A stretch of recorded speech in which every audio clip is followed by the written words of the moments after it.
तुम क्रांति के इतने साथ रहे हो, बाबा साहब आंबेडकर जी के साथ रहे, महात्मा ज्योतिबा फुले के साथ रहे, छत्रपति शाहू महाराज, ये क्यों बता रहे हैं राष्ट्रीय एकात्मता कैसे बनती है?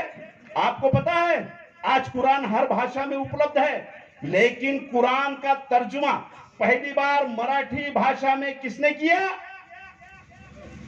अरे कुरान का तर्जुमा पहली बार इस देश में मराठी में खुद के 25,000 रुपये देकर जिसने करवाया, उनका नाम आरक्षण के जनक छत्रपति शाहू महाराज है।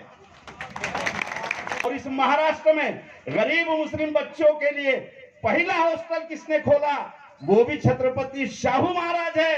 कोल्हापुर के बिंदु चौक में छत्रपति शाहू महाराज ने ग्रामीण क्षेत्र के खेड़े पाड़ों के मुसलमानों के लिए मोहम्मदन एजुकेशन के नाम से पहला हॉस्टल खोला।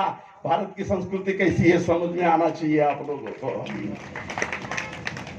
छत्रपति शिवाजी महाराज ये हमारे महाराष्ट्र के नहीं, देश के मान सम्मान स्वाभिमान है, हमारे भी स्वाभिमान है।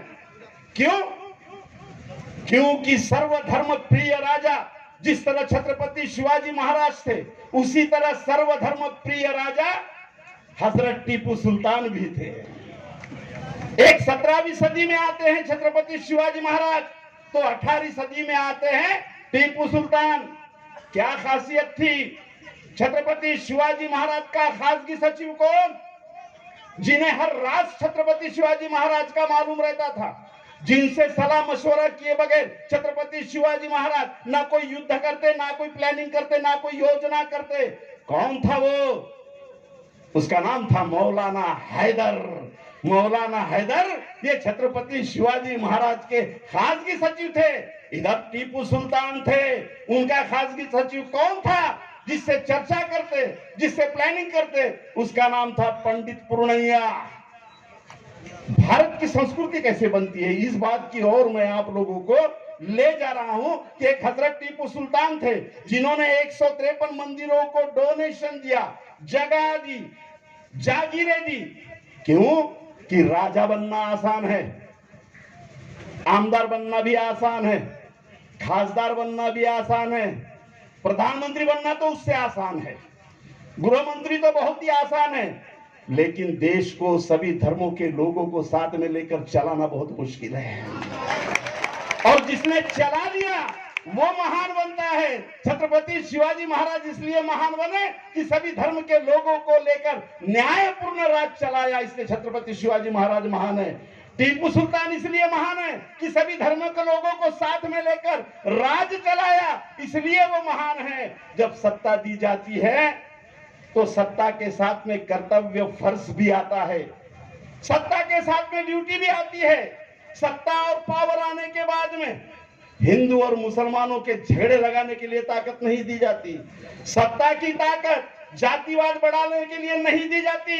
सत्ता की ताकत ये लोगों में शांति के साथ में एजुकेशन बढ़ाने के लिए दी जाती है, कृषि क्षेत्रों को बढ़ावा देने के लिए दी जाती है, साहित्य कला क्षेत्रों को बढ़ावा देने के लिए दी जाती है। मान सम्मान के साथ एक इंसान की अहमियत, उसकी कीमत साबित करने के लिए सत्ता दी जाती है। हजरत टीपू सुल्तान के वालिद हैदर अली, इन्होंने जब अपने सल्तनत की स्थापना की तो नाम क्या दिया? सल्तनत खुदादाद। क्या अर्थ होता है इसका? सल्तनत खुदादाद, खुदा की ओर से खिदमत के लिए मिली हुई सल्तनत। सल्तनत ऐश करने के लिए नहीं, सल्तनत केवल नुमाइश करने के लिए नहीं, सल्तनत खुदादाद, खुदा की तरफ से जनता की सेवा करने के लिए मिली हुई सल्तनत।